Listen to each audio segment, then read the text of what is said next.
revisiter un peu ce que j'avais fait sous cet angle-là, la question de l'idéologie.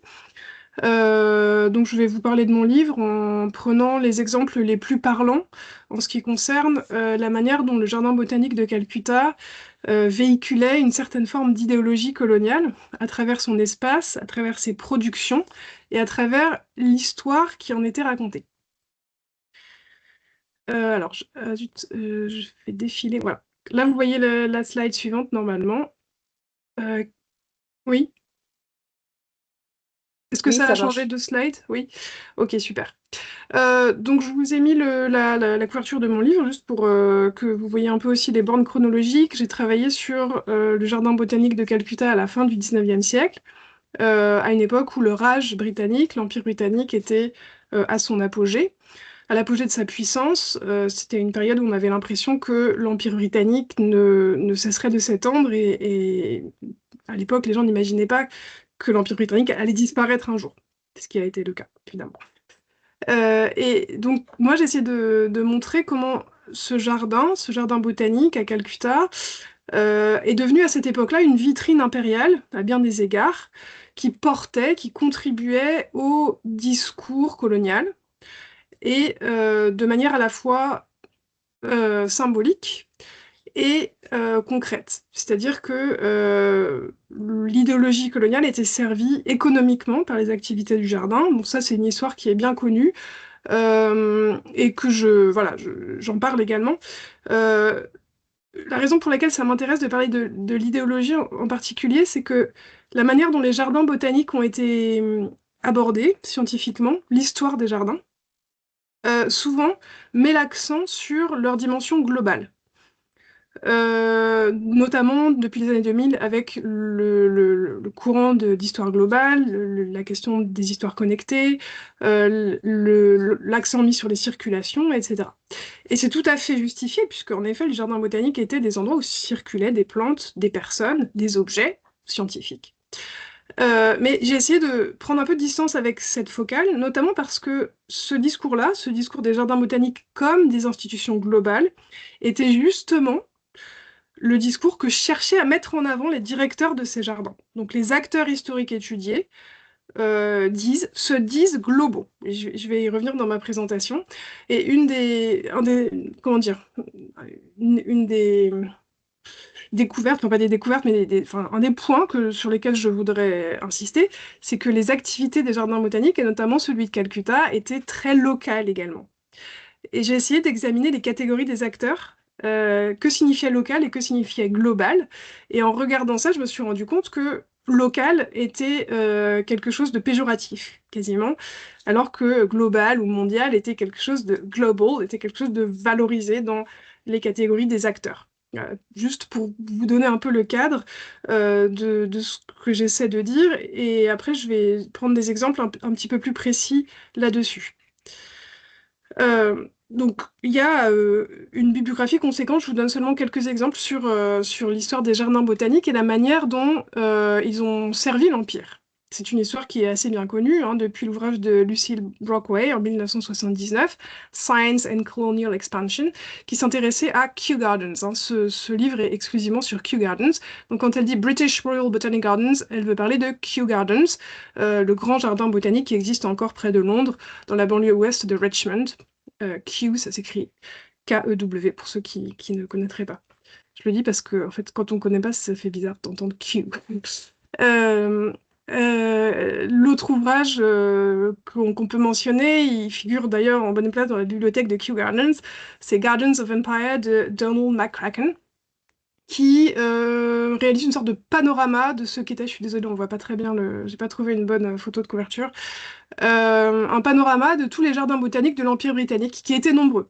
Hein, on peut parler à cet égard d'un réseau, et on considérait, enfin, par exemple, Russell Brockway et McCracken considèrent que Kew Gardens est au centre d'un réseau de jardins botaniques. Donc l'accent là aussi est mis sur la circulation, la centralité de Londres, par opposition aux périphéries coloniales. Un modèle qui a aussi été assez largement remis en cause en montrant que tout ne dépendait pas de Kew et que les jardins botaniques avaient une certaine forme d'indépendance, qu'ils ne faisaient pas tous, ils n'étaient pas tous directement au service de Kew et qu'ils avaient des buts, des agendas différents en fonction des différents acteurs qui y intervenaient. Et ça, je vais y revenir aussi, puisque si le jardin était censé être mis au service de l'Empire britannique, les botanistes qui y travaillaient n'avaient pas la même conception de ce qu'était l'utilité du jardin que les gens qui administraient à un niveau supérieur. Ça fait partie des tensions, des frottements un peu que j'ai essayé de d'élucider dans cette histoire. J'arrive plus à passer les slides. Voilà. Plus récemment, on peut mentionner aussi, plus en histoire environnementale, les travaux de Richard Grove, qui a montré le lien entre les préoccupations environnementales et les jardins botaniques et la colonisation, à travers notamment les jardins botaniques. Et Richard Drayton, qui s'est focalisé sur la notion d'amélioration, improvement of the world. Donc c'est pas spécifiquement sur la science botanique, mais il en parle également. Donc mon cas d'étude se situe à Calcutta, en Inde, qui était à l'époque la capitale de l'Empire britannique en Inde. Donc une ville, un siège administratif très important. La ville elle-même faisait office de vitrine, hein, de l'Empire avec des bâtiments coloniaux qui étaient construits à cette époque-là, le dernier tiers du 19e siècle. Je vous montre ces deux cartes qui datent de 1883 et 1893 pour que vous situiez un petit peu le cadre géographique du jardin botanique qui importe. Parce que mon but, c'est aussi de...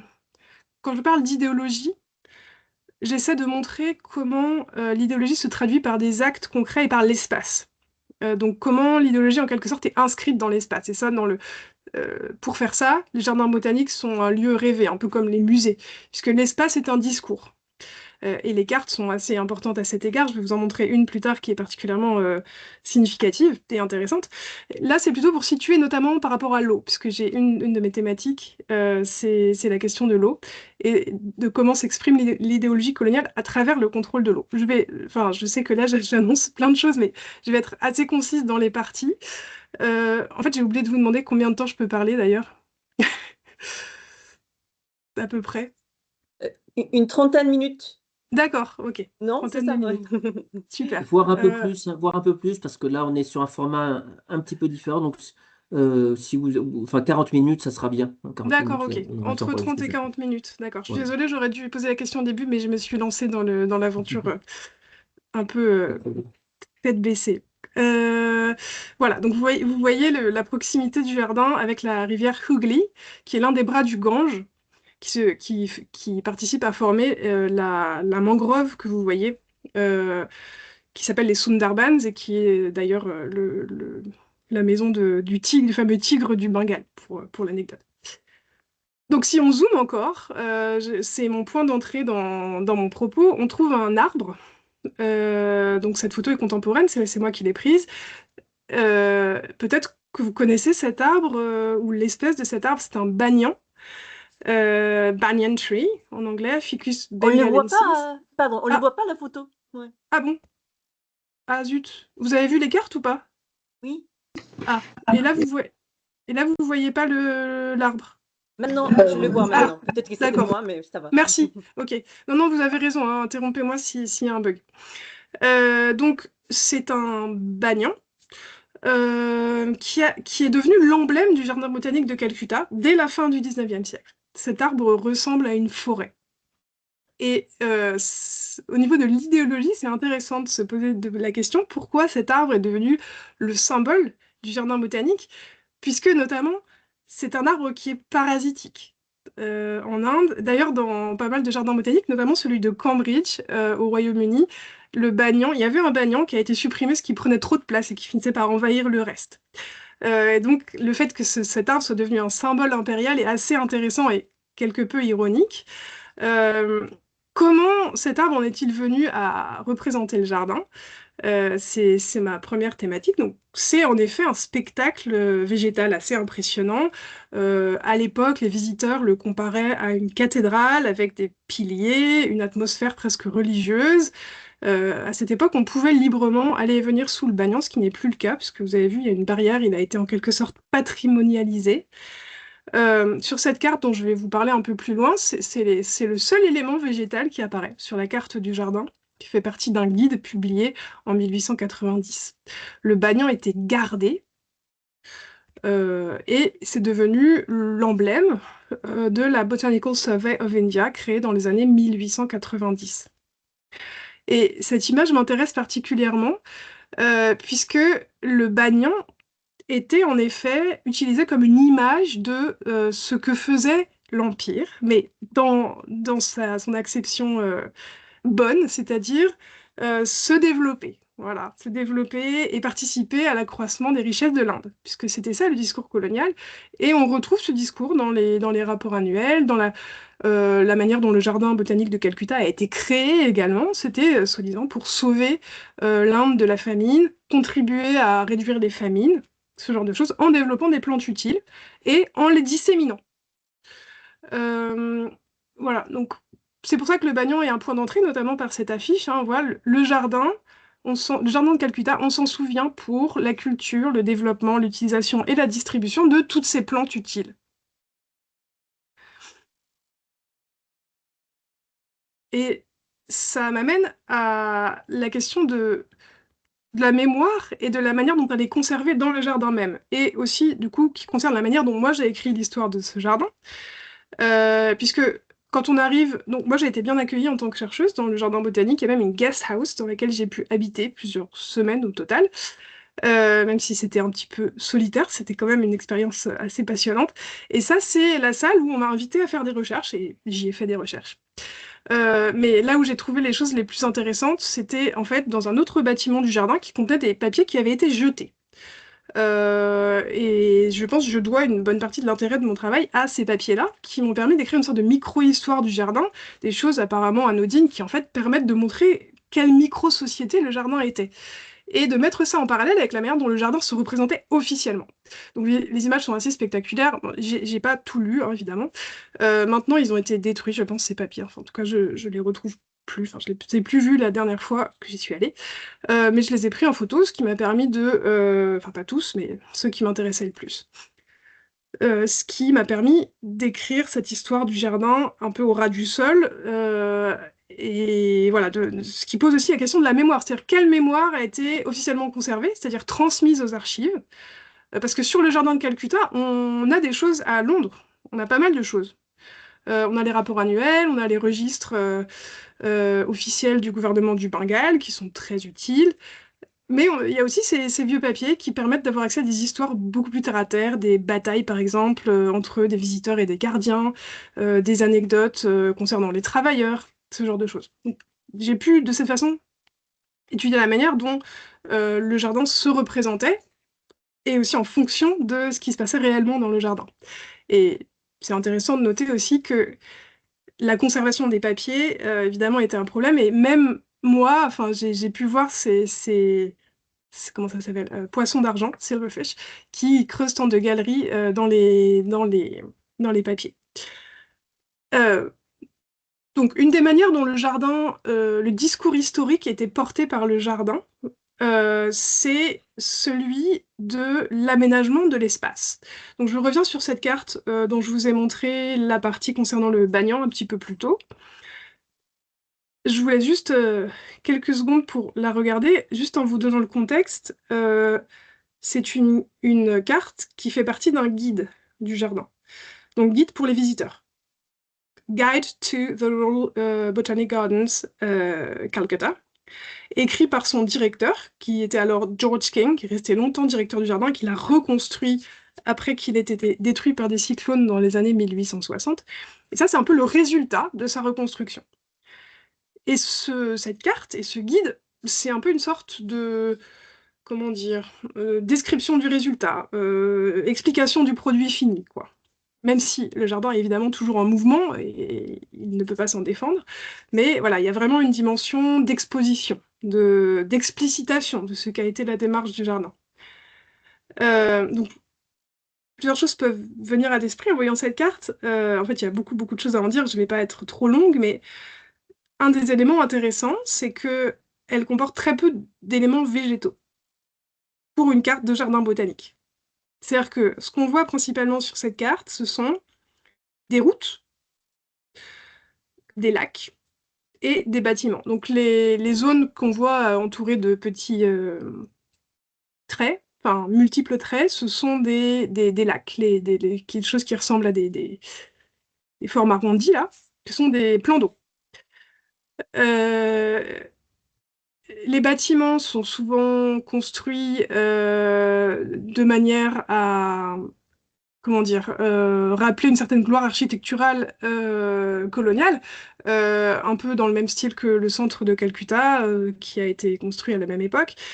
Et les routes portent le nom, donc les routes, les allées, portent le nom de directeur britannique, ou européen en tout cas, du jardin botanique de Calcutta. Donc c'est un peu circulaire comme logique. Et le discours qui est porté par ça, c'est que la botanique, c'est une science européenne. Alors ça, on pourra y revenir, la botanique scientifique, puisque de manière intéressante, les botanistes du jardin et les directeurs étaient parfois assez admiratifs des compétences des travailleurs qu'ils pouvaient employer ou avec qui ils étaient en contact, même si par ailleurs ils les critiquaient pour d'autres raisons.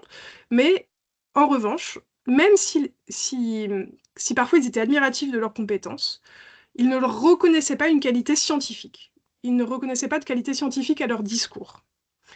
Et donc, cette carte contribue à, comment dire, au fait de dire que la botanique, dans son sens scientifique, c'est une science européenne. Et ici, principalement britannique. Enfin, voilà, évidemment. Il y a des Écossais aussi, puisque il y avait une grande tradition médicale en Écosse, donc il y a eu pas mal de directeurs du jardin qui étaient écossais. Euh, mais cette carte participe au discours du jardin, qui est un discours historique sur la colonisation. Euh, bon, je passe là-dessus, c'est juste que je suis intéressée par le typo Botanical Garden à la place de Botanical, puisque la proximité de la rivière faisait qu'il y avait des problèmes parfois avec les bateaux, qui endommageaient les rives ou qui parfois en cas de cyclone se retrouvaient même dans le jardin. Euh, mais je crois que pardon, j'ai l'impression que j'ai oublié ma slide. Pardon, c'est juste que normalement, j'avais une slide pour dire que là, voilà. Bon, en fait, là, je veux vous parler de l'eau. Excusez-moi, je crois que j'ai oublié une slide de présentation. Donc, la proximité du jardin avec la rivière a donné lieu à des discours assez variés. Ici, on voit une peinture de James Fraser qui date du milieu du 19e siècle, 1840, montrant une version un peu idéalisée du jardin botanique à gauche. Enfin, disons que c'est quand il fait beau, quoi. Voilà. Euh, Puisque en réalité, quand on considère les relations du jardin avec la rivière Hughley, on parle surtout de problèmes d'érosion des rives, comme ici. Enfin, cette photographie en la croisant avec d'autres sources, permet de montrer qu'il était compliqué de garder les rives du jardin en bon état.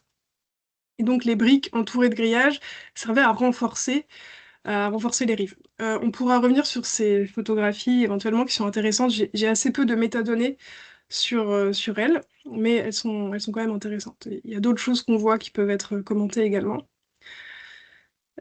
Juste pour comparer, c'est une vue contemporaine de la rivière vue du jardin, enfin, à travers le grillage, puisque malheureusement, il y a un grillage.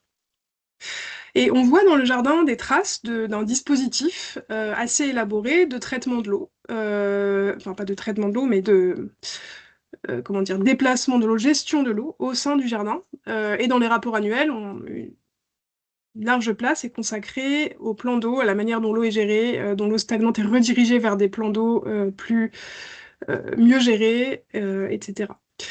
Et ça m'a intéressé particulièrement, cette question de l'eau, comment dire, sur le plan idéologique, pas seulement sur le plan pratique. Parce qu'il est évident que quand on fait un jardin, on a besoin de gérer l'eau, d'arroser les plantes, etc. Mais le discours allait un peu au-delà.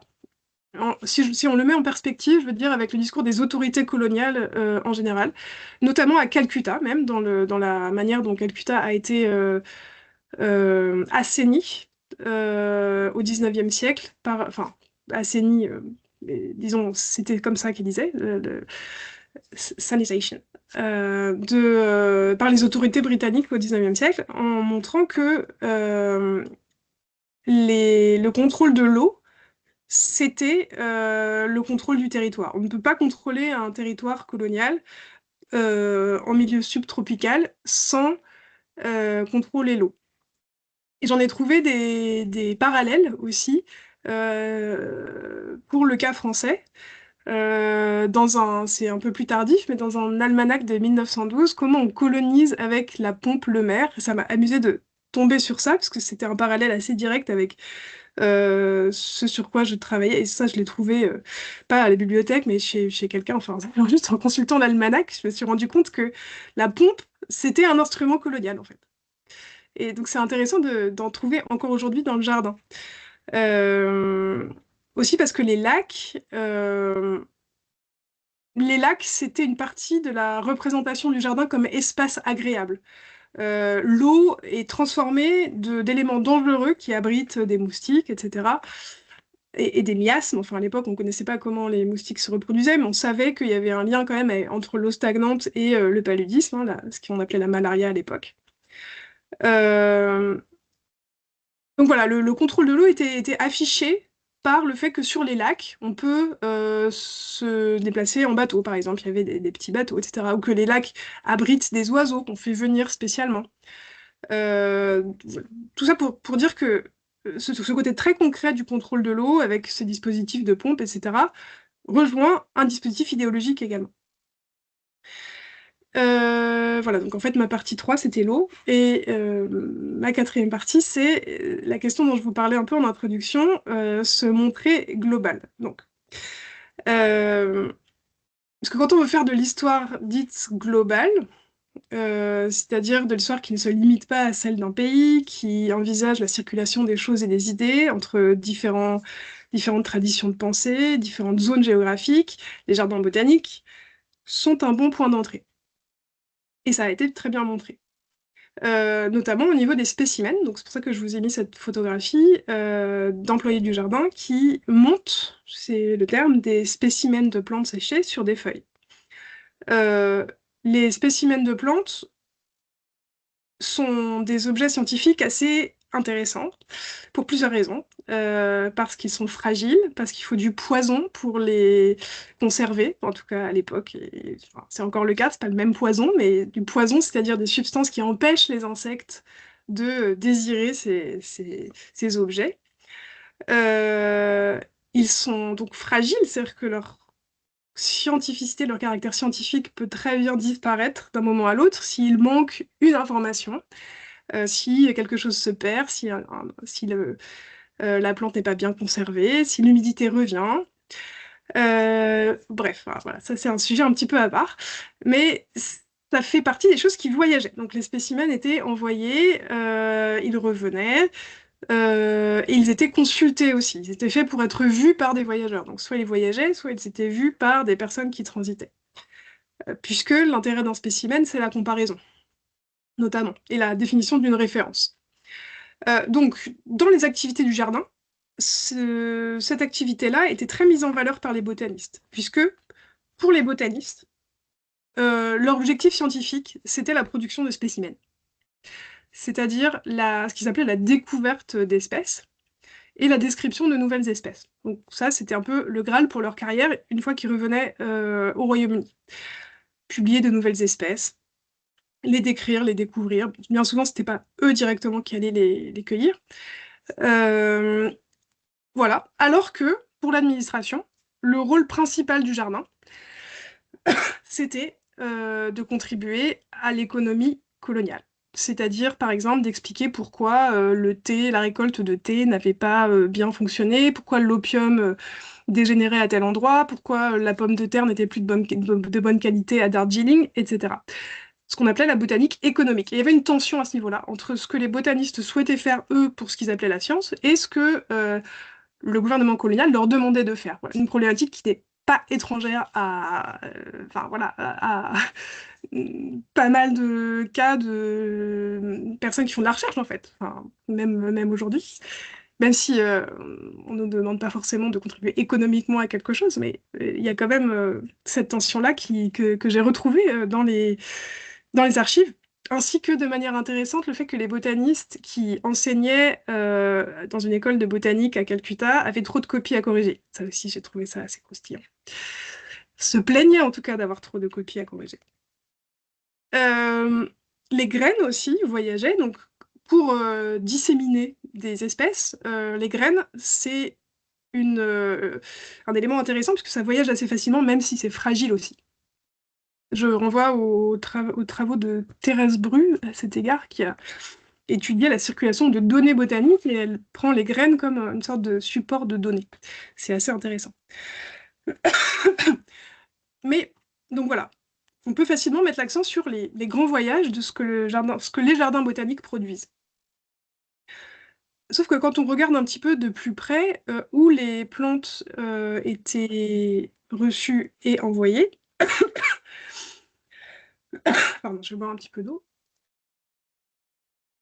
on se rend compte que dans une très très grande majorité, les plantes étaient envoyées à Calcutta et au Bengale. Alors, il faut peut-être pas exagérer comment dire, la signification de ce graphique, parce que là, le bleu clair, c'est Calcutta et le Bengale. Donc en fait, il y avait des milliers de plantes, des dizaines de milliers de plantes envoyées chaque année. Et très très peu étaient envoyés ailleurs qu'à Calcutta et en Inde en réalité. Bon, on peut se demander, on peut faire une typologie, c'est-à-dire qu'en fait la plupart des plantes qui étaient envoyées à proximité, c'était souvent pour des pépinières, donc évidemment c'était en 1000 exemplaires. Alors que les plantes qui étaient envoyées à des jardins botaniques, c'était des plantes rares, beaucoup plus précieuses. Donc voilà, ça n'invalide pas l'idée que les jardins botaniques sont des institutions globales, mais en revanche, ça souligne que si on veut étudier un jardin botanique et son fonctionnement, il faut considérer la question du local et la manière dont il était, dont le local était mis en œuvre, enfin, comment dire, à la fois mis en œuvre et perçu, exprimé dans le discours par les responsables des jardins. Désolée, sur Zoom, j'ai toujours un problème de diction. Je finis toujours par m'étouffer. D'où l'intérêt du présentiel, finalement. Bon, donc, juste pour vous donner quelques exemples des missions locales que le Jardin botanique de Calcutta assumait ou prenait en charge. Les distributions de fleurs aux environs. C'est-à-dire que les gens pouvaient postuler au Jardin botanique, ça c'est une annonce de 1868, pour obtenir des trees and shrubs et des graines principalement. Ça fait partie des grandes catégories que j'ai trouvées dans les papiers abandonnés du jardin. C'était plant indent, c'est-à-dire qui demande des plantes au jardin et pourquoi. Là, on a un exemple intéressant. C'est l'administration du Bengale qui demande, je ne sais plus à quel niveau exactement, un collègue des botanistes, enfin un administrateur collégial qui demande donnez-moi une liste des arbres qui sont bons pour planter au bord des routes. Ça faisait partie des expertises que les botanistes devaient mener à bien. Et ils s'acquittaient de cette tâche sérieusement. Ils ont envoyé des arbres, des plantes avec des explications, pour que les arbres ne meurent pas tout de suite au bord de la route. D'autres exemples, un assez structurel. Donc à gauche, c'est une photo qui m'a particulièrement intéressée, puisque dans les registres d'archives du gouvernement du Bengale, Il n'y a pas de photo. Et là, j'en ai trouvé une exceptionnellement, qui était reliée dans le volume. Et cette photo que vous voyez de légumes à gauche, de légumes assez volumineux, sont des légumes qui ont été cultivés en prison. Et le jardin botanique de Calcutta est mentionné dans cette archive, puisque les prisons étaient très liées au jardin botanique, pour plusieurs raisons. Parce que toutes les prisons avaient des jardins pour nourrir les prisonniers, mais aussi pour les vendre, pour faire du profit, pour être rentable. Et que les jardiniers étaient, pardon, lapsus, les prisonniers étaient employés pour cultiver les jardins dans beaucoup de jardins de l'Empire britannique. Et à Calcutta, c'était pas le cas directement, mais il y a beaucoup de correspondance entre les jardins et les prisons au Bengale, enfin entre les prisons du Bengale et le jardin botanique de Calcutta. Et à droite, aussi une sorte d'apax, hein, j'en ai pas vraiment trouvé d'autres, mais une carte postale qui était quand même archivée dans la catégorie Plant Distribution dans le jardin. What about the plant Traveler's Joy that I ordered? Please send it soon. Alors normalement, les particuliers ne s'adressaient pas comme ça aux responsables du jardin. J'ai pas compris quelle était la situation. Peut-être que la personne a estimé que c'était normal que le jardin envoie des plantes gratuitement. D'ailleurs, le jardin avait une politique d'envoi gratuit de plantes du moment que c'était au service de l'Empire. Et il y a eu des cas un petit peu compliqués à ce sujet. Par exemple, un pasteur protestant retraité rentré en Grande-Bretagne, avait-il le droit de demander des graines au jardin botanique et pour se les faire envoyer? Bon, la question était un peu limite. Le jardin était impliqué aussi dans la production de quinine, cette plante qui permet de lutter contre le paludisme et qui a été très importante notamment dans la colonisation de l'Afrique à la fin du 19e siècle. Et il y avait un côté gestion pure et simple de la production de quinine, avec des questions financières, des questions de budget, que les botanistes devaient gérer, puisque en fait, il n'y avait pas de personnel, il y avait très peu d'Européens, en fait. Dans le jardin, il y en avait 5 ou 6. Donc, finalement, les botanistes devaient aussi gérer tout un tas de choses très, très concrètes et très terre à terre pour eux. Bon, ça faisait partie de leur travail, mais parfois, ils s'en plaignaient. C'est la... Ça, c'est l'usine de quinine qui existe encore, qui dépendait du jardin qui est plus au nord à Darjeeling. Et ma dernière partie, si j'ai encore un peu de temps, je dépasse un peu, bah, je vais finir sur ça, j'ai encore 5 minutes peut-être. Ça va? Pas de problème, hein, oui, oui, vous avez le temps qu'il vous faut. Enfin, Ok, prenez ça le temps marche. qu'il vous faut. Super. Sur cette question de l'idéologie, je trouve ça important aussi de parler de la question du travail, puisque dans les histoires des jardins botaniques, c'est souvent assez difficile de savoir qu'en était-il enfin, ce qu'il en était de la main-d'œuvre.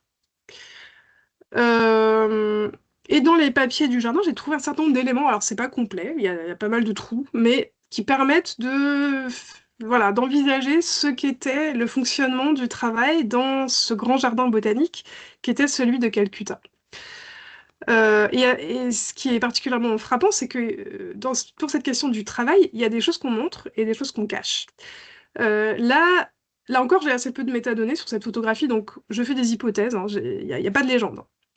Euh, je suis à peu près sûre qu'elle a été prise à la fin du 19e siècle ou tout début du 20e siècle. J'ai l'impression qu'il s'agit d'une photo de groupe des gens qui travaillent dans le jardin, puisque et de leur famille, puisque en fait les familles étaient hébergées dans une partie un peu séparée du jardin, qui était peu visible. Dans l'ensemble, les travailleurs ne devaient pas être trop visibles. Il y a un côté un peu black box, hein, c'est-à-dire que on doit voir les plantes, on doit voir les allées toutes propres, on doit voir des visiteurs polis, mais on ne doit pas voir trop de gens qui travaillent. Et pourtant, il y a un problème, puisque pour avoir des visiteurs souhaitables et polis et qui se comportent comme le règlement l'indique, il faut des gardiens. Et alors là, les gardiens, c'est tout à fait passionnant cette histoire, parce qu'en fait, il y a un problème social avec le jardin botanique, qui est que les visiteurs sont les visiteurs du jardin, qui sont donc soumis, quand ils entrent dans l'espace du jardin, à un règlement particulier, à un ethos particulier, en général, ne respectent pas cet ethos, enfin, en moyenne, ne respectent pas cet ethos. C'est-à-dire que le visiteur désiré, qui est un visiteur ou une visiteuse curieuse, polie, désintéressée, n'est pas vraiment typique des personnes qui se rendent vraiment dans le jardin pour pique-niquer, pour profiter de l'ombre, parfois pour essayer de voler des fruits et des fleurs. Donc, voilà, il y a cette tension-là. Et donc les gardiens étaient forcément présents pour tenter de faire du jardin ce qu'il devait être selon le plan, selon l'idée qu'était le jardin. Mais les gardiens se faisaient agresser en fait par les visiteurs, qui étaient parfois des visiteurs européens, mais rarement plutôt des visiteurs indiens, qui étaient d'une classe sociale, d'une caste en l'occurrence, plus élevée ou mieux favorisée socialement que les gardiens qui étaient tout en bas en fait de l'échelle sociale. Donc c'est intéressant ça parce que je suis tombée sur des questions juridiques liées à ça. Il a fallu, enfin, à cette époque-là, les responsables du jardin botanique ont soutenu une proposition de loi pour accorder aux gardiens une sorte de protection fonctionnelle spécifique, en leur accordant des pouvoirs qui étaient ceux des policiers. Ce qui est assez intéressant, puisque accorder ce pouvoir-là à des gardiens, euh, en Inde, c'est compliqué. En fait, les gardiens, normalement, dépendent. On les appelle Durwans, il y a une terminologie spécifique, et ils sont payés dans les registres, c'est marqué Durwans. Et les Durwans, ce sont des gardiens de maison, c'est-à-dire des concierges, en fait, en quelque sorte, qui gardent l'entrée des maisons. Et donc là, il y a un peu une sorte de croisement, enfin de question de que devient cette fonction de Durwan dans un lieu colonial officiel qui dépend de l'État, comme un jardin botanique. Et je pense que c'est pour ça qu'il a fallu leur accorder des pouvoirs qui ressortissaient du dispositif répressif colonial, comme les pouvoirs de police. Afin de pouvoir mettre simplement des amendes aux personnes qui ne respectaient pas les gardiens ou qui ne respectaient pas leurs injonctions. Et on voit dans une sorte d'attitude qu'on pourrait qualifier de paternaliste, hein, les responsables du jardin défendre leurs employés, leurs gardiens, contre parfois même d'autres fonctionnaires coloniaux. Et là, voilà, la question du microcosme se pose de manière assez aiguë, puisque il n'y a pas forcément de solidarité entre tous les acteurs coloniaux, en fait, en fonction des situations. Voilà, ça, c'est pour vous montrer un exemple de document qui permet d'avoir accès à la manière dont les travailleurs étaient gérés au sein du jardin et payés également. Donc, j'ai pu voilà, faire différentes catégories, des jardiniers. Donc, les personnes qui étaient les mieux loties étaient les personnes qui savaient écrire et qui avaient des travaux plus liés aux inscriptions, à la copie, dans les bureaux, etc. Et les personnes les moins payées étaient les gardiens et ce qu'on appelait les coulisses, c'est-à-dire les personnes qui faisaient du travail physique sans qualification particulière. Et le jardin comportait un dispensaire qui n'était pas non plus très visible. Et ça, cette photo-là était légendée. Elle est un peu pas évidente à dater, mais ça, c'était le dispensaire où les familles les travailleurs pouvaient bénéficier d'une aide médicale. Enfin, je n'ai pas tous les détails là-dessus, mais il y avait quand même ce dispositif-là. Le jardin était un lieu de vie, en fait. Sauf que le lieu de vie pour les travailleurs n'était pas visible des visiteurs, n'était pas censé être visible. Ça, par exemple, cette photo-là était légendée et c'était inscrit Coolie Lines. Et les Coolie Lines, en fait, c'est une terminologie courante à l'époque coloniale. C'est les endroits où sont logés les coulis. Et lines, c'est vraiment la terminologie spécifique. Enfin, c'est pas utilisé dans un autre contexte. Et ça pose aussi la question de savoir ce qu'est le jardin, parce que normalement, les coolie lines, c'est quand on construit une voie ferrée ou alors quand il y a une usine. Enfin voilà, c'est. Or, le jardin n'est pas. On n'imagine pas un jardin botanique euh, comme on imaginerait une plantation de thé.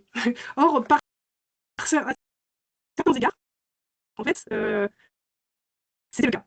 Et on le voit, d'ailleurs, il y a des comparaisons du directeur du jardin, George King, qui dit on n'a pas assez de personnel, bon, il y avait à peu près 200 personnes qui travaillaient dans le jardin. On n'a pas assez de personnel dans le jardin, si on compare avec une plantation de thé, il y a plus de travailleurs à l'hectare dans les plantations, et ici, il y en a moins. C'est assez intéressant comme comparaison. Je pense qu'il jouait un peu sur justement le fait qu'on lui demandait d'être utile économiquement. Donc, bon, bah, si je dois être utile économiquement, donnez-moi du personnel. Voilà, j'ai fini. Je peux peut-être développer plus certains points au niveau des questions. Je pense que j'ai abordé un peu les thèmes qui me tenaient à cœur. Voilà, merci, j'ai parlé un tout petit peu trop longtemps, désolée. Je vais Merci arrêter là. infiniment. Oui, merci infiniment, Marine. Non, non, mais c'était un timing parfait. Là, comme je vous disais, on est sur un format un petit peu différent. D'habitude, on a deux intervenants souvent, donc on a un petit peu moins de temps, mais là, on a tout le temps pour les questions. Ce sera d'autant plus stimulant. Ouais, enfin, j'aurais plusieurs questions, mais je vais en poser une avant de laisser la parole à tous nos collègues, et puis à Pauline et Tchem, et puis qui co-anime, qui co-préside ce séminaire. Moi, j'ai trouvé passionnant cet intérêt que vous portez à la dimension locale, justement, au-delà du discours officiel qui voudrait que le jardin soit international et voilà, oui, global. Et alors, c'était vraiment sur ce dernier point que vous avez évoqué, là, sur ce jardin botanique comme lieu de vie, Mm, qui a retenu mon attention particulière, parce que, voilà, est-ce que vous avez pu identifier justement des formes de sociabilité, des structures, euh, une vie autonome, indépendamment du cadre et des structures fixées par l'Empire ou par les autorités coloniales. Voilà, mm, dans quelle mesure est-ce qu'il y avait une sorte, alors pour utiliser le mot un peu, comment dire, galvaudé, mais d'agentivité ou d'autonomie. Puis mm, alors, en particulier, par exemple, est-ce qu'il y avait des initiatives qui étaient laissées aux jardiniers ou aux personnes qui travaillaient, ou est-ce que, voilà, évidemment, que tout n'était pas sous la coupe. mm. On aurait voulu que tout soit sous le contrôle des autorités où il y a des responsables, mais dans quelle mesure est-ce qu'il y avait une indépendance, une créativité, voilà, et puis une vie Mm. autonome de ces travailleurs dans le microcosme du jardin botanique. Ouais, c'est une autre question. C'est quand même difficile à voir dans les archives. On est un peu obligé de faire des hypothèses, mais disons que les éléments que j'ai concernent principalement la reconnaissance ou la non-reconnaissance du travail par l'administration. Il y a clairement deux catégories, il y a les Indiens et les Européens, dans les catégories des archives. Si je repars des faits, hein. Il est évident que les 6 personnes, 6 ou 7, de 5 à 7 en fait, 5 personnes coloniales qui dirigeaient le jardin ne pouvaient pas tout contrôler. Donc certainement, il y avait une démarche de manœuvre. C'est difficile, j'ai pas d'exemple de ça. Les exemples que j'ai concernent le contrôle ou le fait que parfois les travailleurs échappent au contrôle. Mais assez peu finalement. Donc comment dire, on ne peut que considérer que cette agentivité existait. Enfin, après, euh, le problème, c'est que, en fait, prenons le rapport à la main-d'œuvre. En fait, les botanistes se plaignaient de ne pas trouver de main-d'œuvre compétente pour le jardinage. Or, au Bengale et à Calcutta, il y avait beaucoup de très beaux jardins. Donc, en fait, la main-d'œuvre compétente, elle existait. Simplement, je pense que c'est comme pour la question des gardiens et des dourouans. On ne recrute pas des jardiniers compétents dans un jardin botanique, en fait. Enfin, c'est-à-dire que les jardiniers, les malis, ils appartiennent dans la structure sociale bengali de l'époque, ils appartiennent à un household, ils appartiennent à un foyer. Ils font partie de la domesticité d'un foyer, quoi. Et donc, j'ai pas trop d'informations non plus sur le recrutement, mais apparemment ça marchait pas, puisque ils disaient c'est impossible de trouver de bons jardiniers. Les responsables disaient on n'en trouve pas. Bon. En fait, je pense qu'ils recrutaient pas tellement de jardiniers. Ils recrutaient des coulis, des gens à qui ils faisaient faire des travaux de terrassement, etc. Et puis après, donc, se plaignaient que les jardiniers, enfin les pseudo-jardiniers, arrosaient trop les plantes ou pas assez, etc., etc. Euh, Par contre, on voit parfois des exemples de jardiniers, pour le coup, enfin de personnes qui jardinent, quoi, reconnues pour leurs compétences. Par exemple, telle personne est reconnue part pour son excellente mémoire, parce qu'il se souvient de toutes les espèces, etc. Il y a des travailleurs qui sont singularisés de cette manière-là dans certaines correspondances, dans certaines archives. À part ça, honnêtement, je suis vraiment limitée par les archives. Enfin, c'est difficile d'aller plus loin, en fait, pour parler de l'agentivité des travailleurs indiens. Du coup, j'ai fait un peu l'inverse, c'est-à-dire de travailler sur ce sur quoi j'avais le plus de données, c'est-à-dire les Européens, qui formaient une micro-société exclusivement masculine, très dysfonctionnelle, puisque il y a pas mal de cas en fait, de jardiniers qui devenaient fous ou alcooliques. Et ça, c'était assez, dans les archives, c'était assez frappant et un peu à la fois triste et croustillant. Enfin, donc voilà, et de fait, c'est pas un sujet qui permet de beaucoup parler de l'agentivité des travailleurs indiens. Ah oui, ah oui. Non, mais merci, bah, c'est très clair. Mais en effet, c'est le défi qui se pose presque aux études postcoloniales de façon plus générale, hein. Je veux dire, comment je veux dire, il Oui, y a ce pouvoir, ce système qui est en place. Dans quelle mesure est-ce que finalement, oui, on va réussir à définir une identité en dehors de ce rapport imposé voilà, par une puissance extérieure ou une puissance coloniale? Mais enfin, en effet, il y avait sûrement ces choses-là, mais j'imagine que la question des sources est cruciale ou l'absence de sources, hein, pour ouais, ouais. Bah, disons écrire. que c'est vrai que déjà j'ai eu de la chance de trouver ces petites choses sur les travailleurs, hein, parce que en fait, ces données-là, elles n'existent pas dans les archives officielles. Et c'était quand même une grande chance de trouver ces choses-là. Après, peut-être j'en ai pas fait, enfin, je manquais un peu de connaissances précises pour en faire le maximum. Mais voilà, ça donne quand même une idée du paysage, de quelles étaient les hiérarchies, quels étaient les dysfonctionnements, mais pas tellement plus. Bien sûr. Ah oui. Ah oui. Merci beaucoup. Je suis sûr qu'il y a plein de questions. Etienne, Ben, merci pour votre présentation. Je prends la parole, mais s'il y a d'autres questions, je peux aussi attendre parce que j'en ai plusieurs en fait. Et, mais donc, n'hésitez pas à m'interrompre si besoin. Je vais commencer par poser la question sur les plantes. J'ai pas très bien compris s'il y a que des plantes locales comme l'arbre de banyan. Vous avez dit Mhm. qu'il n'y avait pas beaucoup de plantes finalement. Et Ah, non, pardon, il n'y a pas beaucoup de plantes sur la carte. sur la carte, oui, pardon, oui. Mais Oui, donc, dans oui, le jardin, oui. comme j'ai dit, est-ce qu'il y a des plantes qui ont été amenées d'autres colonies britanniques? Et est-ce qu'il y a que des plantes indiennes, etc. Ouais. Ah, oui, ok.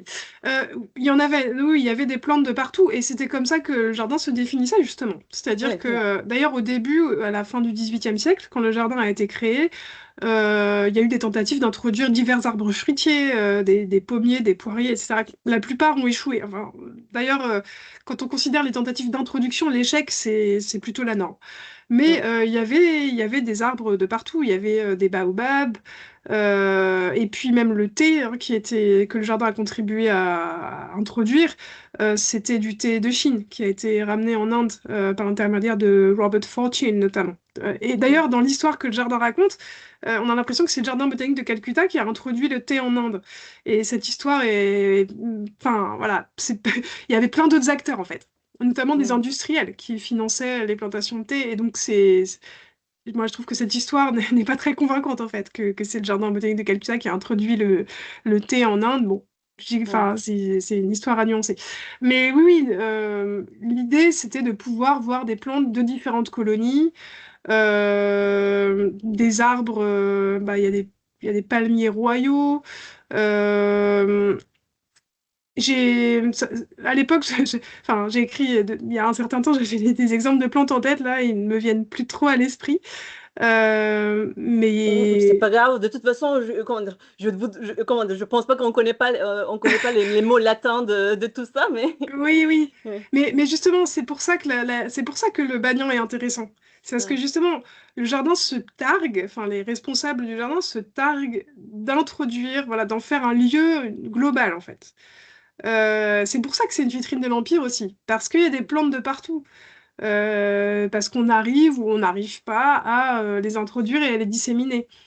Euh, et ce qui revient comme symbole, finalement, c'est le ficus du Bengale.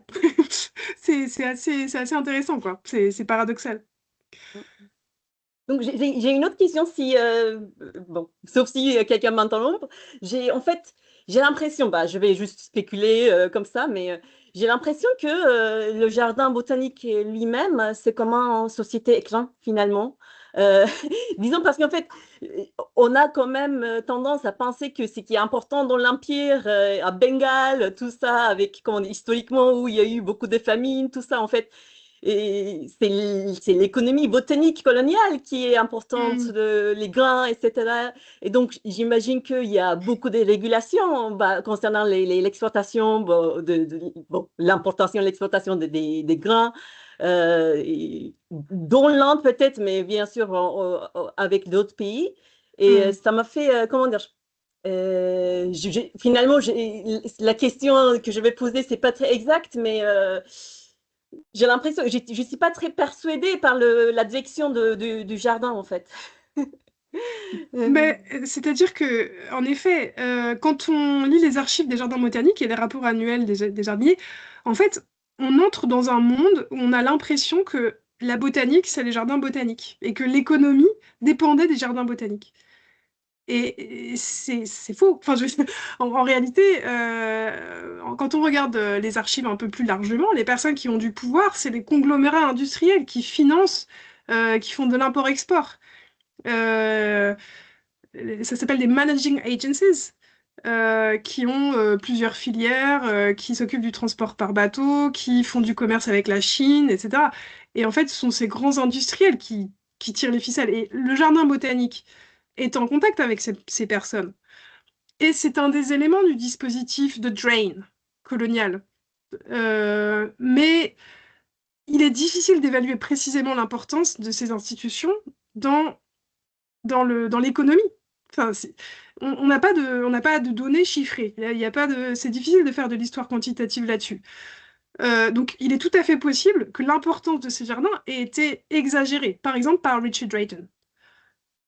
C'est une critique qu'on peut faire, hein, parce que si on travaille sur les jardins botaniques, c'est facile de dire ah bah les jardins botaniques ont été vraiment super importants dans l'économie de l'Empire. Mais en fait, il n'y a pas de preuve de ça. Ça, c'est ce que disent enfin voilà, c'est ce qu'écrivent les directeurs dans leur rapport. Donc ça, c'est une grosse limite de mon travail. Enfin, je veux dire, par exemple, si à Sciences Po, les gens me disent, bon, bah oui, mais alors, finalement, dans l'économie, quelle importance? Enfin, je ne sais pas. Enfin, donc, c'est vrai qu'il y a un risque de, voilà, anecdotique si on rentre sur ce terrain de l'histoire économique, sur lequel, du coup, je m'aventure pas vraiment. Enfin, pas tout à fait, quoi.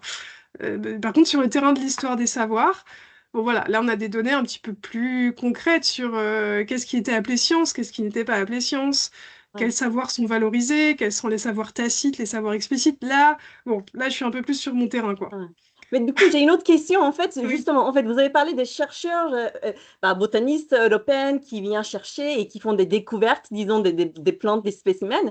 Et est-ce que vous avez dans les archives voilà, des pistes pour vous, comment dire, qui montrent que eux, en fait, ils essayent comment dire, d'apprendre de l'information locale, Hmm, comment dire, avec la médecine traditionnelle indienne, etc. J'imagine hmm. que les plantes, bon, ils sont découverts par les Européennes, mais ce ne Oui, sont oui, pas tout à des fait. vraies découvertes finalement. Bah oui, oui, oui, c'est évident. Enfin, en fait, les Britanniques sont obligés de reconnaître que, ils en savent beaucoup moins sur les plantes que les personnes locales. Enfin, Euh, et il y a quelques exemples qui sont assez parlants. En fait, il y a un exemple donc, que je vais prendre qui est très parlant.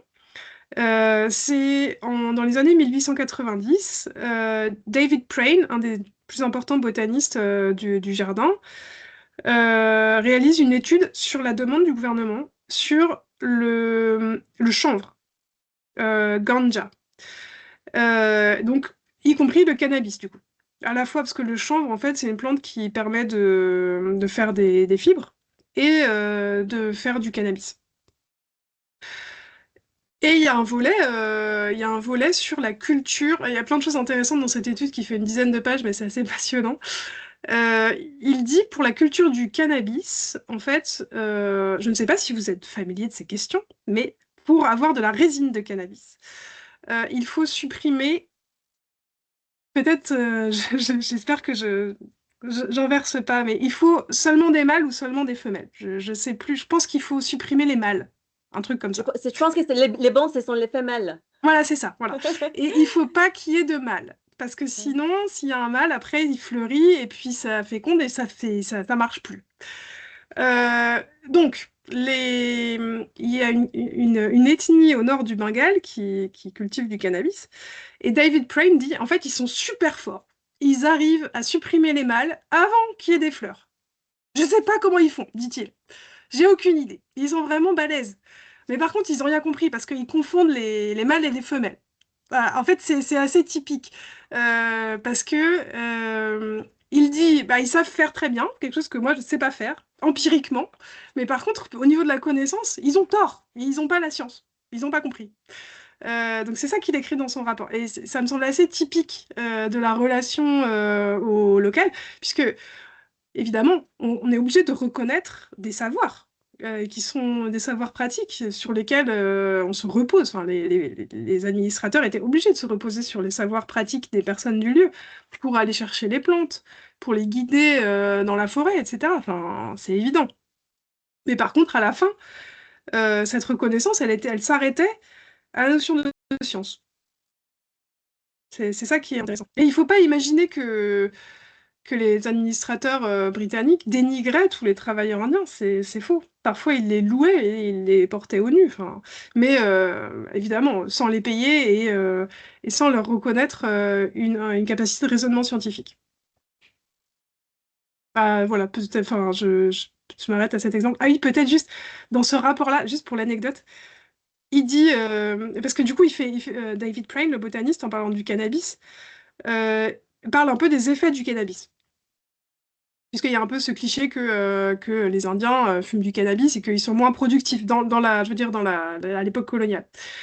Et il dit, bon, bah alors c'est vrai qu'il y a quelques personnes qui sont un peu défoncées, bon, mais ça n'a rien à voir avec l'état des travailleurs britanniques qui boivent du thé noir toute la journée et qui sont super malades à cause de ça. Donc sur la question de la notion de drogue, c'est quand même assez intéressant, quoi.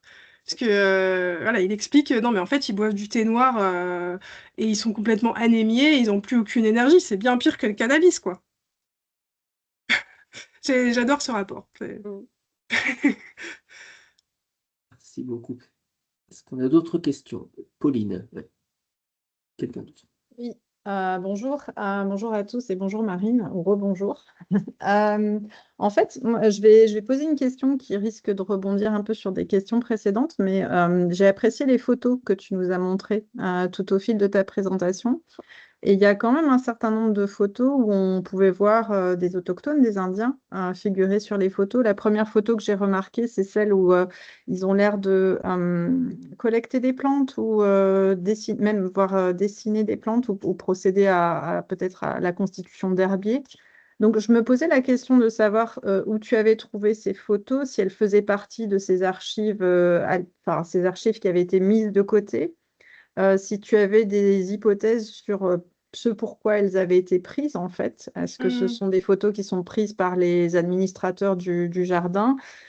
Tu nous as parlé à plusieurs reprises de la question de la mémoire, l'image que le jardin botanique cherchait à construire. Et en fin de présentation, tu as évoqué la notion de paternalisme aussi vis-à-vis des employés, en nous montrant aussi l'existence de ce dispensaire, etc. Donc, tu as montré plusieurs photos où figurent comme ça les Indiens. Donc, je me posais la question de savoir si ces photos participaient justement d'un travail de construction de mémoire. Et en même temps, c'est assez intéressant de voir qu'elles ont été mises de côté. Oui, Et oui. est-ce que tu en as plus aussi? Quelle est la taille de certaines archives Hmm. photographiques aussi?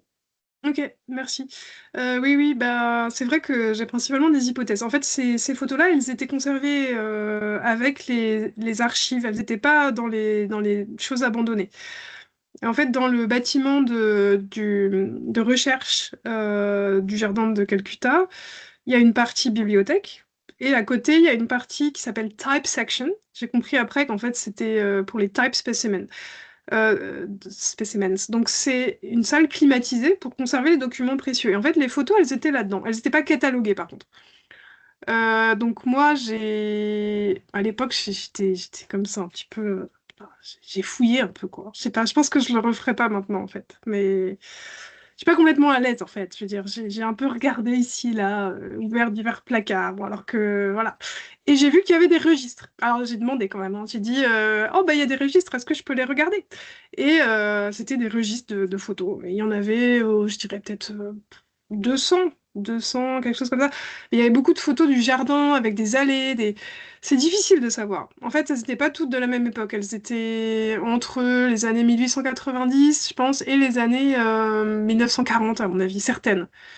Et elles sont parfois difficiles à dater, d'ailleurs.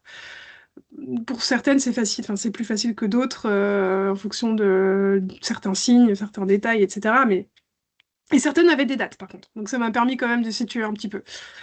Euh, Elles étaient plutôt à usage interne, quand même. C'est-à-dire qu'elles n'ont pas, à ma connaissance, été publiées. Enfin, sauf par moi dans mon livre maintenant. J'ai demandé l'autorisation de les publier, évidemment, quand même. Ça, c'est pas possible voilà, de passer outre. Heureusement, je suis tombée sur quelqu'un qui, à ce moment-là, dans le jardin, était disposé à me dire oui. Ça aurait très bien pu être l'inverse si, voilà, si ça avait été une année plus tard ou une année plus tôt. C'était très aléatoire. Mais heureusement, la personne me dit oui, oui, bien sûr, publie les photos. Et là, c'était trop bien, puisqu'en plus, c'était une collection avec beaucoup de photos. Donc, c'était vraiment idéal. Mais c'est vrai que finalement, au final, ces photos sont assez illustratives. Et il y a des détails qui permettent de dire des choses, d'extrapoler, mais en l'absence de légende et en l'absence en effet, d'indication sur le but de ces photographies, c'est difficile de les faire parler autrement que par des hypothèses. Il y avait une partie de documentation de ce qu'est le jardin. Montrer telle route. Ah oui, elles ont aussi servi à un moment la cartographie, mais ça c'était une autre catégorie de photos. Vraiment une sorte justement d'idée début du XXe siècle de description de ce qu'est le jardin à ce moment-là, documentation quoi. Mais ces photos-là sont pas très belles, enfin, c'est des photos pas très intéressantes pour nous, enfin, telle allée, tel point de vue, telle perspective, etc. Peut-être pour garder trace, garder mémoire de ce qu'était le jardin, je sais pas exactement. Mais j'ai trouvé trace dans les archives du fait qu'il y a eu cette photographic survey du jardin. Par contre, les scènes avec des travailleurs, honnêtement, je pense que c'était à un moment. Y a pas vraiment d'explication, quoi. C'est difficile de savoir. Mais elles sont utiles pour se rendre compte de ce qu'était la vie quotidienne du jardin. Merci. Myriam Yacoubi, oui, merci. Oh, Myriam, une question. Ah, Je j'ai une regarde. question, mais Ouais, je peux lire aussi. Ok, pas de problème. Alors, non, j'ai pas vu ça dans les archives aussi parce que non, non, pas de problème. Je peux très bien répondre avec le texte, il y a aucun souci. Euh, donc, en fait, plutôt dans l'idée de Richard Grove, hein, qu'il y aurait un lien fort entre le colonialisme et une préoccupation sur les ressources. J'ai pas cherché ça et je ne suis pas tombée dessus par hasard. Par contre, il y avait une préoccupation sur la qualité des ressources. Mais aussi parce que les ressources qui étaient, comment dire, qu'on cherchait à produire n'étaient pas censées être finies, enfin au sens où, bien sûr, il y a, par exemple, il y a du bois, etc. Ils cherchent à produire, par exemple, du mahogany, à essayer de voir si le bois du baobab est exploitable ou ce genre de choses. Euh, mais c'est surtout comment produire plus d'opium, notamment plus de thé, et de meilleure qualité pour le vendre plus cher. Un des problèmes, c'est la dégénérescence de certaines espèces, comme la pomme de terre ou les fraises, je crois, à Darjeeling. Euh, Donc voilà, enfin, mon travail n'est pas Richard Grovien tellement, quoi. Ah oui, oui, oui. Ah oui, oui. Non, non, il y a pas d'idée que le jardin va servir à conserver quoi que ce soit. Ça, à l'époque, pas du tout. J'ai pas vu du tout. Peut-être que c'était le cas dans d'autres jardins botaniques, mais pas à Calcutta en tout cas. Je me permets de rebondir. Là, c'est vrai on imagine aussi, on associe le jardin botanique à une dimension publique aussi d'agrément, Oui, de loisirs. Et donc là, et d'ailleurs, enfin, vous disiez aussi qu'il y avait ces visiteurs qui ne rentraient pas dans le projet qui était fixé par les autorités. Alors oui, c'est vrai que c'est bon. Je sais pas comment vous voyez les choses par rapport à oui, cette dimension du jardin botanique qui est une dimension éducative aussi ou de. Oui. absolument, oui, oui. Bah, Mm. en fait, là, comme je me suis assez focalisée sur les tensions et les choses qui ne marchaient pas, ça, c'était un peu du pain béni, puisqu'en fait, en effet, il y avait énormément de problèmes liés à l'attitude des visiteurs. Euh, Même au niveau des frontières, si vous voyez la carte que je vous ai montrée, la carte du guide, on a l'impression que les frontières, c'est des murs épais et que le jardin est une espèce d'enclave, hein, de nature ordonnée dans laquelle n'entrent que des visiteurs contemplatifs. Et en fait, c'est pas du tout ça. Par exemple, il y avait des problèmes avec des gens qui utilisaient le jardin comme un raccourci pour aller plus vite d'un point à un autre, ou qui débarquaient avec des animaux. Enfin, donc la question du maintien de l'ordre, c'est pour ça que j'ai beaucoup parlé des gardiens aussi, enfin que ça m'a intéressé autant, c'est qu'il y a un énorme décalage entre le plan, le jardin rêvé et le jardin tel qu'il était, avec des attitudes de consommation plutôt que des attitudes de contemplation. Et ça, c'est pas spécifique au jardin botanique, par contre. Enfin, disons que, sauf que dans un jardin botanique, il y a une dimension scientifique, éducative et tout ça, ce qui n'est pas le cas des parcs publics. Mais on retrouve cette tension quand même entre le visiteur idéal et la réalité de la fréquentation. Bon voilà, ça a été assez bien documenté. Mais par exemple, enfin, en fait, il y a des tas d'exemples un peu à la fois un peu amusants et puis d'autres tragiques, mais il y avait beaucoup de vols d'étiquettes. En fait, dès que les étiquettes étaient de bonne qualité en métal, elles étaient volées. Donc il fallait faire des étiquettes qui puissent se garder, mais qui en même temps n'étaient pas trop précieuses. Un peu comme le problème de la monnaie. Enfin, voilà, faut pas que ce soit trop, que le métal soit trop cher, sinon.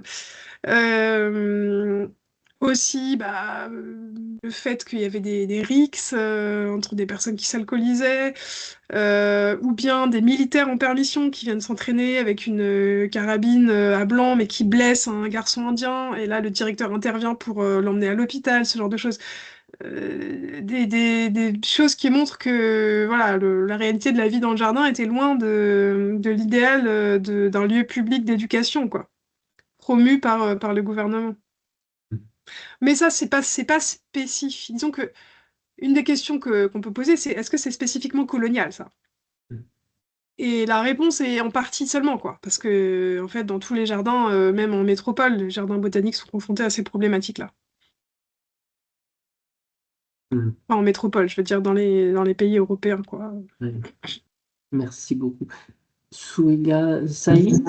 Oui, donc merci pour votre communication. J'aurais, disons, trois questions. Alors, la première, c'est juste pour répéter quelque chose que vous avez dit.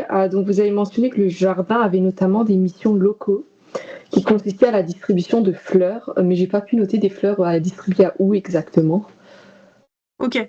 Euh, Alors, en fait, le jardin distribuait pas de fleurs coupées.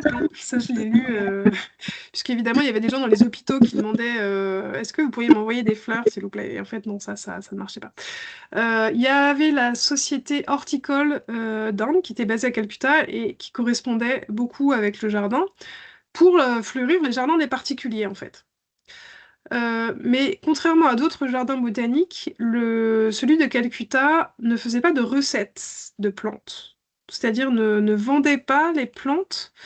Donc en fait, il y avait vraiment une notion de service public. Il y avait pas de, comment dire, en Jamaïque par exemple, le jardin botanique, il s'autofinançait avec la vente de plantes. C'était pas du tout le cas du jardin de Calcutta, qui était quand même assez massivement financé par le gouvernement du Bengale. Donc les fleurs, ça faisait partie des missions locales.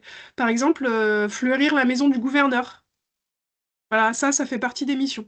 On voyait des jolies petites plantules pour qu'après elles grandissent et qu'elles fassent des petits buissons. Et c'était une partie importante, ce genre de choses, du travail des botanistes, hein.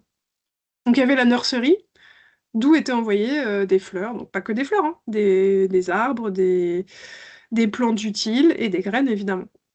Ça répond à votre question?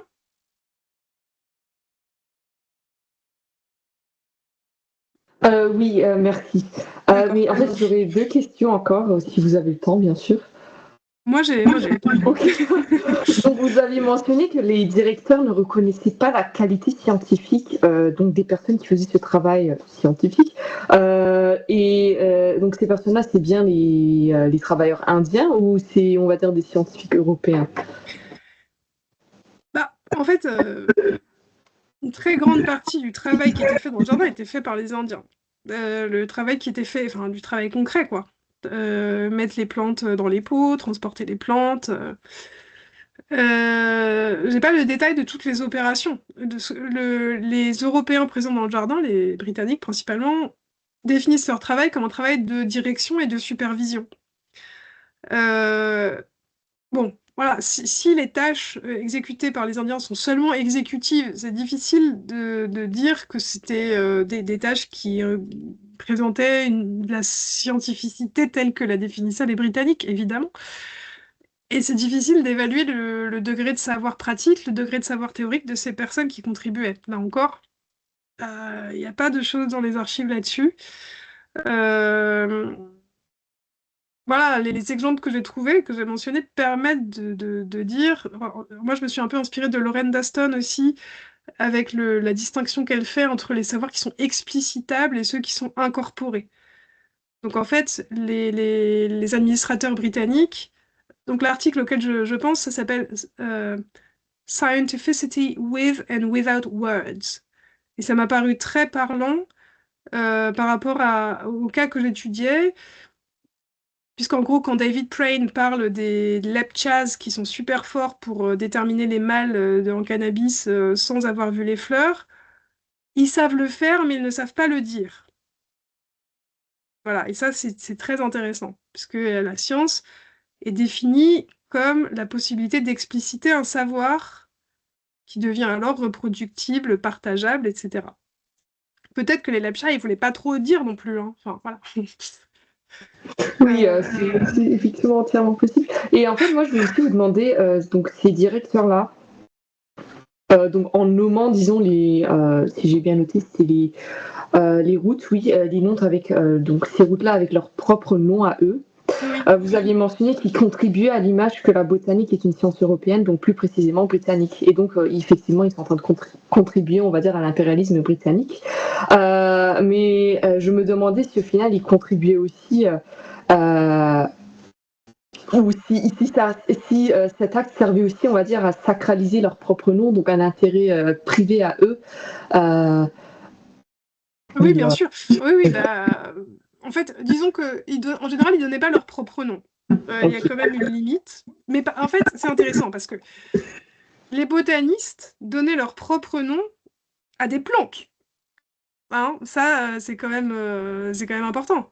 Les noms latins des plantes comportent beaucoup de noms propres de personnes qui ont soi-disant découvert ces plantes. Ça, c'est aussi un exemple d'appropriation assez frappant, évidemment. Euh, Après, c'était une sorte de mémorialisation assez rapprochée, disons, de leurs prédécesseurs. Hein, bon, allez, il est mort du paludisme, bon bah allez, on va lui donner une avenue, comme ça, on s'en souvient, quoi. S'il y avait un peu un côté comme ça. Ils donnaient pas leur propre nom. Après, c'est évidemment une manière de se valoriser en tant que botaniste britannique, hein, de mémorialiser son prédécesseur. Bon, bien sûr. Et d'ailleurs, une question qui se pose à cet égard, c'est qu'en est-il dans le jardin maintenant? Et ça n'a pas énormément changé. Enfin, je veux dire, l'Inde n'est plus britannique, évidemment. Mais il n'y a pas une espèce de volonté d'effacer tout ce passé. Par exemple, quand on rentre dans la salle dont je vous parlais, que j'ai trouvé les photos, la type section, il y a des portraits de tous les directeurs dont on voit les noms sur la carte que je vous ai montrée. Ça n'a pas changé. Enfin, il y a une continuité à ce niveau-là. Il n'y a pas de volonté de faire table rase du passé colonial. Ok. J'aurais une dernière question concernant les photos. Je suis intéressée, on va dire, par la façon dont les travailleurs étaient habillés. Parce que certains d'entre eux étaient, on va dire, torse nu, et je me demandais au final si ces travailleurs étaient habillés vraiment comme ça pendant qu'ils travaillaient, ou est-ce que c'est un choix délibéré de la part du photographe pour nous donner cette impression de donc voici ces Indiens très différents de nous, parce qu'au final les vêtements ça permet de contribuer à l'image, on va dire, étrangère de ces travailleurs. Et surtout que c'est quand même présenté comme des images, disons, des photos naturelles, qui est totalement pas... où on nous montre ces personnes-là telles qu'elles étaient, mais je me demande si en fait c'était vraiment le cas. D'accord. Et vous les imagineriez travailler dans quelle tenue? Je pense qu'ils porteront plutôt peut-être les vêtements traditionnels, mais je me demandais au final est-ce qu'ils étaient vraiment pendant qu'ils travaillaient, peut-être en dehors du travail, je sais pas, mais pendant qu'ils travaillaient, pour ceux qui étaient torse nu, est-ce qu'ils étaient vraiment torse nu? Parce que pendant qu'on récolte des plantes, est-ce que c'est vraiment efficace, ou parce que est-ce que ça abîmera pas la peau peut-être d'être exposé Bah, écoutez, c'est une question, je n'y avais pas pensé. Mais je pense qu'ils travaillaient torse nu. Ok, d'accord, merci. Notamment parce qu'il faisait quand même chaud la plupart du temps. Ok. Mais c'est drôle parce que je viens de faire une formation d'assistante de prévention sur la prévention des risques au travail, et tout à coup je me dis, mais évidemment, ils auraient dû mettre une chemise. Parce qu'en fait, il y a aussi le fait que dans une des photos que vous avez montré, je crois qu'il y avait un de ces, on va dire, gardiens, et lui au moins il me semblait être plutôt habillé, je crois, de la manière européenne, si je puis me permettre. Donc je me demande... Oui. Ouais. Non, mais en vrai, cette question est intéressante. J'ai pas de données dessus. Je pense qu'il n'y avait pas d'uniforme pour les gardiens, par exemple, ce qui aurait été un moyen de les dignifier. Enfin, voilà, de les rendre moins attaquables. Mais ça, j'ai pas du tout vu de traces de ça. Et j'ai pas non plus vu de traces d'équipement d'habits dans les archives. Par exemple, de budget pour acheter... il y a des budgets pour acheter des serpes, des seaux, etc., des pompes, mais j'ai pas vu pour acheter des habits. D'ailleurs, c'est intéressant qu'il n'y ait pas ça. Donc c'est intéressant que vous posiez la question. J'y avais pas pensé. Mais par contre, je pense qu'ils travaillaient torse nu, oui, les coulisses. Après, ça dépend des catégories de métiers. Il est tout à fait possible que les gens qui étaient les clerks, les gens qui faisaient un travail de bureau, très probablement n'étaient pas torse nu. Mais là, j'ai pas de photo, malheureusement. Mais je pense quand même que c'est un souci quand même très européen, ça. Oui, Parce mais que je sais pas, justement... en Inde, déjà, il y a beaucoup de gens en torse nu dans la rue, donc... Tout à fait. Non, mais c'est vrai. C'est vrai. Mais justement, on aurait pu penser que ça aurait pu faire partie du dispositif du jardin. Colonial, oui. Ouais. Et de fait, non. Donc, ouais. Écoutez, je vous remercie pour vos réponses. Bon, ça sera tout de ma part s'il y a d'autres questions. Merci beaucoup pour ces questions. Est-ce qu'on a le temps pour encore des questions, alors peut-être plus brèves, en tout cas, ou qui demandent des réponses plus brèves? J'ai parlé trop longtemps dans mes réponses. réponses. Non, pas du tout. Est-ce qu'il y a d'autres questions?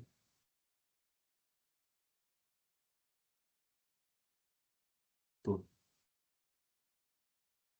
Alors, Richard, j'attendais, Richard, je n'osais pas te désigner, te single out, mais je me disais que tu aurais des questions. Pardon. J'ai du mal avec mon microphone là. Il marche là? Oui, on vous entend. D'accord, très bien. Merci.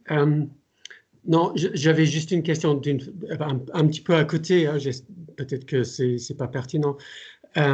Mais en vous écoutant, je me demandais si il y avait sans doute déjà en Inde auparavant une forme d'esthétique existante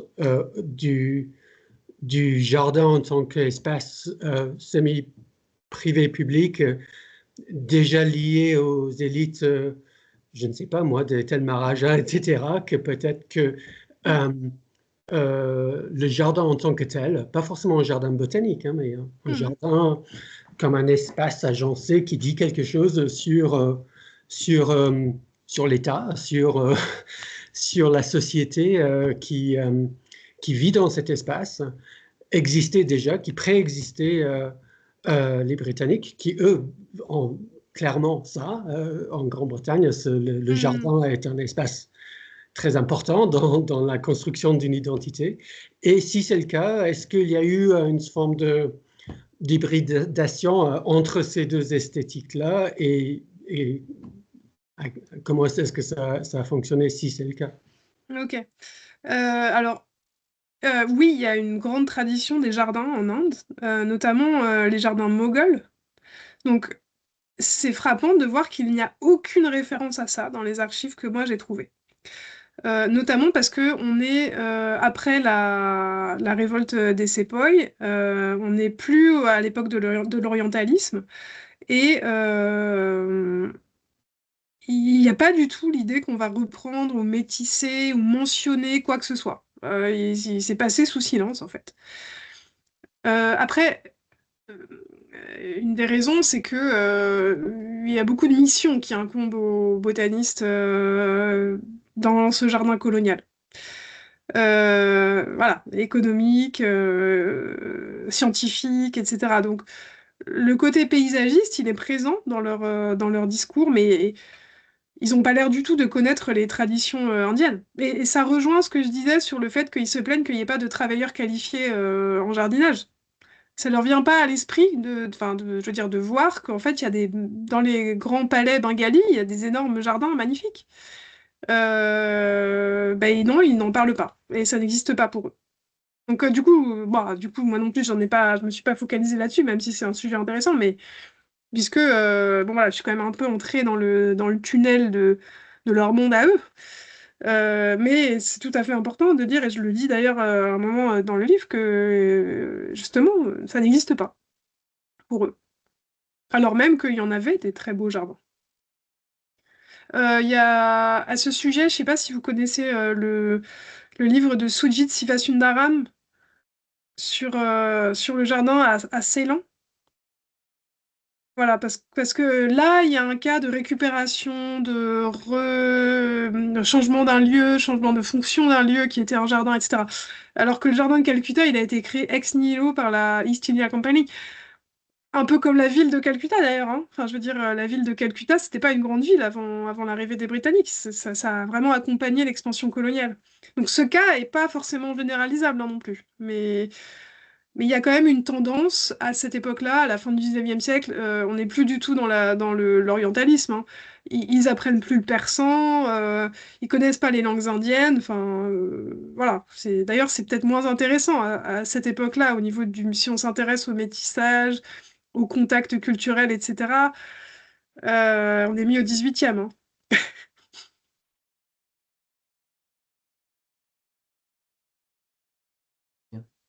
Merci. Merci beaucoup.